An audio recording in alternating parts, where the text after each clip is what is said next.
আহি গ'ল আত্মসহায়ক 10,000 টকাৰ প্ৰথম কিস্তি হয় আত্মসহায়কৰ মহিলাসকলৰ বাবে আহি পৰিছে ভাল খবৰ মুখ্যমন্ত্ৰী আত্মসহায়কৰ 10,000 টকা আৰু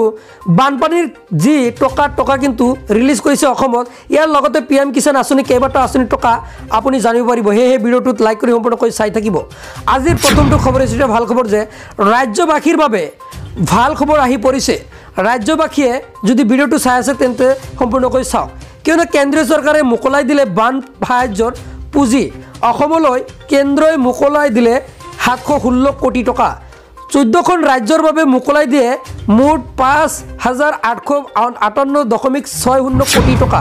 পৰৱৰ্তী খবৰ নিযুত মইনা আঁচনিৰ পৰা সেমি কণ্ডাক্টৰলৈ কেবিনেটৰ 18টা ঘোষণা কৰিছে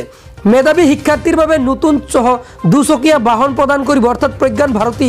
স্কুটি দ্বাদশ শ্ৰেণীৰ মেধা শিক্ষাৰ্থীয়ে লাভ কৰিব এই স্কুটাৰ 2024 চনৰ বাবে 48,673 গৰাকী ছাত্ৰ ছাত্ৰীক প্ৰদান কৰা হ'ব স্কুটাৰ প্ৰদানৰ বাবে প্ৰয়োজনীয় পুঁজিত অনুমোদন কেবিনেটৰ হয় জাগিৰোডত সেমি কণ্ডাক্টৰৰ বাবে প্ৰস্তুতি কৰি আছে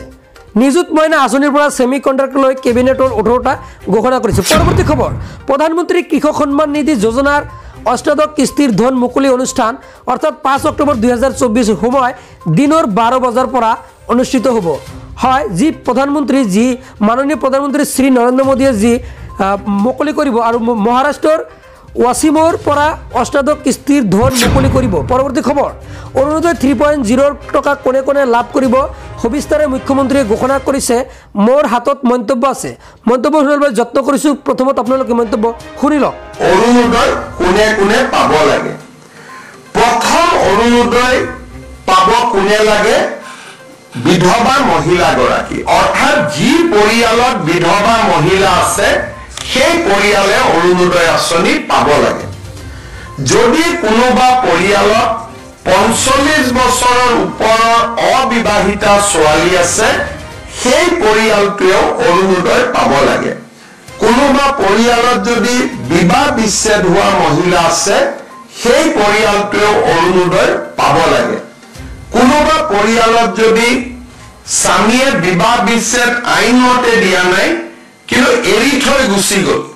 তেনেকুৱা মহিলা থকা পৰিয়ালত অৰুণোদয় পাব লাগে এইটো হ'ল অৰুণোদয় প্ৰথম নিয়ম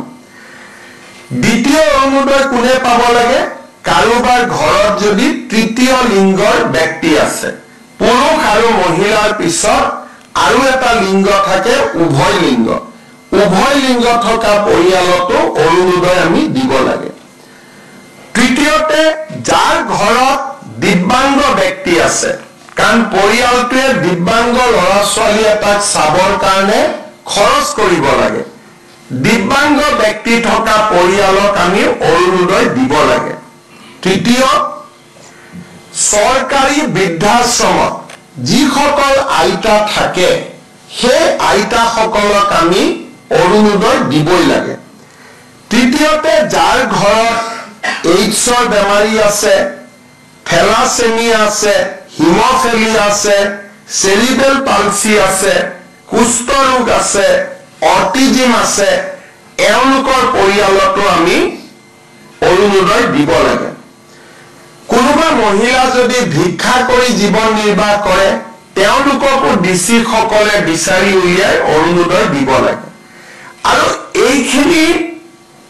মহিলাক অৰুণোদয় দিয়াৰ পিছত যিখিনি বাকি থাকে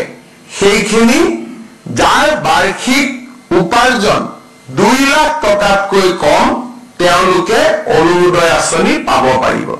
অৰ্থাৎ প্ৰথমতে বিধৱা ডাইভোৰ্স মহিলা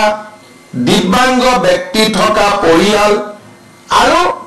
বেমাৰী ব্যক্তি থকা পৰিয়াল HIV থেলাছেমিয়া হিমোফিলিয়া আৰু ভিক্ষা কৰি খোৱা আই মাতৃসকলক আগত অৰুণোদয় দি যিখিনি বাছি ৰব সেইখিনি আমি দুখীয়া পৰিয়ালক অৰুণোদয় দিম 2 লাখ টকাতকৈ যাৰ আৰ্থিক উপাৰ্জন কম ৰেশন কাৰ্ডৰ ক্ষেত্ৰত আমি 4 লাখ টকাৰ মৰ্যাদা ৰাখিছো যে 4 লাখ টকা বাৰ্ষিক উপাৰ্জন হলেও ৰেশন কাৰ্ড পাব কিন্তু অৰুণোদয় 2 লাখ টকা বাৰ্ষিক উপাৰ্জন হলে অৰুণোদয় পাব তাতকৈ বেছি টকা উপাৰ্জন কৰা পৰিয়ালে অৰুণোদয় নাপায় ৰেচন কাৰ্ডৰ ক্ষেত্ৰতো আমি এটা নিয়ম কৰিছো যে 2 লাখৰ তলৰ পৰিয়ালক প্ৰথমতে ৰেচন কাৰ্ড দিহে বাকি থকা ৰৈ যায় তেতিয়াহে আমি 4 লাখলৈকে যাম নহলে আমাৰ মানদণ্ড 2 লাখ টকাতে সীমাবদ্ধ হ'ব পৰৱৰ্তী খবৰ লাখপতি বাইদেউ আঁচনিক লৈ আহি পৰিছে ভাল খবৰ হয় লাখপতি বাইদেউ যিসকলে আত্মসহায়ক ফৰ্ম জমা দিছে ইতিমধ্যে তেওঁলোকৰ প্ৰথম কিস্তিৰ 10,000 টকা সোমাই পৰিব একাউণ্ট যোগে যদি আপুনি বেংক একাউণ্টৰ সৈতে আধাৰ কাৰ্ড লিংক কৰা নাই অতি শীঘ্ৰে লিংক কৰি ৰাখি দিয়ক কিয়নো বেংক একাউণ্টত যদি আধাৰ কাৰ্ড লিংক নকৰে তেন্তে লাভ নকৰিব 10,000 টকা প্ৰথম কিস্তি 10,000 টকা দিয়াৰ পিছত আকৌ 25,000 টকা দিব মুখ্যমন্ত্ৰী হিমন্ত বিশ্ব শৰ্মা ছাৰে হয় যেহেতু মুখ্যমন্ত্ৰীয়ে ঘোষণা কৰিছে যে তেওঁলোকৰ একাউণ্টত টুপং কৰি সোমাই দিম 10,000 টকা এটা বুটাম টিপি সোমাই দিব 10,000 টকা আৰু তাৰ বাবে বেংক একাউণ্টৰ সৈতে আধাৰ কাৰ্ড লিংক কৰিব লাগিব আৰু যিসকল আত্মসহায়ক মহিলাই গছপুলি ৰোপণ কৰি সেলফি আপলোড কৰিছে কেৱল তেওঁলোকৰ কিন্তু একাউণ্টত সোমাই পৰিব টকা আৰু যি আপোনাৰ সন্তান